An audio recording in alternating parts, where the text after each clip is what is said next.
आपने बस अभ्यास करना है। परहेज तो मानने पड़ते हैं। डॉक्टर साहबान यहाँ बैठे होंगे, बड़े डॉक्टर भी होंगे, कोई बीमारी लग जाए किसी को तो परहेज बताते हैं ना कि बेटा ये नहीं खाना, गला खराब है तो गर्म ठंडा इकट्ठा ना लेना, नजला है तो ठंडी चीजें मत खाया कर, बुखार में ये तो इत्यादि इत्यादि सारी बातें क्या कहें डॉक्टर साहबान, और जो बीमार रहा है उसको पता है, परहेज बताए जाते हैं। वैसे ही संत पीर फकीर जो गुरु होता है वो परहेज बताता है कि बेटा ये बस थोड़ी सी चीजें अवॉइड कर देना, फिर मेथड ऑफ मेडिटेशन गुरु मंत्र का जाप करना, जो तू चाहेगा तेरी गंदी आदतें बदल जाएगी और अच्छाई में तू तरक्कियां करता चला जाएगा। इसलिए हमारे धर्मों में गुरु मंत्र की महत्ता बहुत ज्यादा है। और गुरु मंत्र है क्या? क्या गुरु का मंत्र?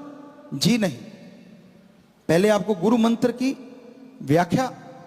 गु का मतलब होता है अंधकार और रू का मतलब होता है प्रकाश। दोनों के जुड़ने से बनता है जो अज्ञानता रूपी अंधकार में ज्ञान का दीपक जला दे, वो सच्चा गुरु होता है। बदले में कुछ ना ले, पैसा चढ़ावा, अपनी मान बढ़ाई, मेरी जय जयकार करो, नहीं।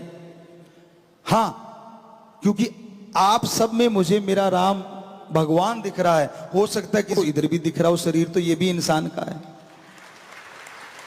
पर इसका मतलब ये नहीं है कि हम भगवान बन गए। हम तो भाई आपके चौकीदार सेवादारी हैं, हमारा काम ही है सेवा करना, आपकी सेवा के लिए। आपके नौकरों के भी चौकीदार हैं हम, तो उनके भी सेवादार हैं, उनके भी नौकर हैं। कैसे?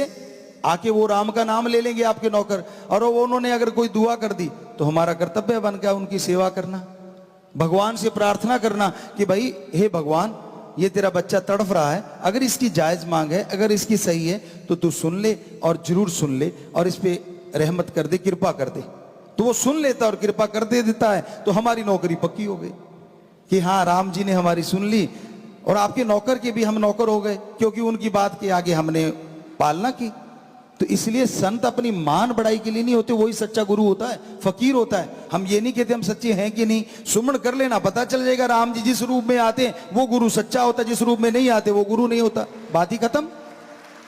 प्रैक्टिकली मेथड ऑफ मेडिटेशन गुरु मंत्र है, जाप करो। वो रूहानी रूप में आ सकता है, नूरानी रूप में आ सकता है, दुनियावी रूप में आ सकता है, और जिस्मानी रूप में भी आ सकता है। वो आपकी भक्ति का स्केल है, कितनी का आप करते हो, कितने के विचारों को शुद्धिकरण कर चुके हो, आप कहां तक पहुंच पाए हो, उसके अकॉर्डिंग उसका रूप बदलता है परमात्मा का। होगा वो परमात्मा, क्योंकि वो तो निराकार है, उसका तो आकार ही नहीं है। लेकिन आप कैसे मान लोगे निराकार को? जब तक वो किसी आकार में नहीं आएगा। इसलिए वो उस आकार में आता है जिसमें वो अपना प्रचार करवाता है, यानी सच्चे संत पीर फकीर के रूप में आपको आके दर्शन देगा। दुनिया का क्या है? दुनिया तो बोलते रहना है, कुछ भी कह सकती है, आज तक किसी को नहीं छोड़ा। एक छोटा सा उदाहरण, बस कुछ चंद बातें और। तो गुरु मंत्र की थोड़ी सी बात आपको बता दें। अब रह गया मंत्र। मंत्र कहें शब्द, मेथड, विधि, युक्ति। तो गुरु मंत्र का पूरा मतलब है वो शब्द जो गुरु ने खुद करके देखे हों, वो भगवान का नाम जो गुरु ने खुद जाप किया हो, अभ्यास किया हो। वो गुरु क्या कहता है? मैं भी इंसान हूं, आप भी इंसान हैं, मैंने इन शब्दों का जाप किया और मुझे मेरा भगवान मिला, सारा कुछ मिला, सब कुछ दिखा। अगर मुझे दिख सकता है तो मैं इंसान हूं, तो आप भी इंसान हैं। आप जाप करोगे तो आपको क्यों नहीं दिखेगा? आज तक हमने 6.5 करोड़ लोगों को यह गुरु मंत्र बताया, जिसका अभ्यास हमने किया, और जिन जिन ने भी अमल किया सारे कह रहे हैं जी 100% हमें नजारे आए, कहीं ना कहीं कब ना कभी दर्शन हुए।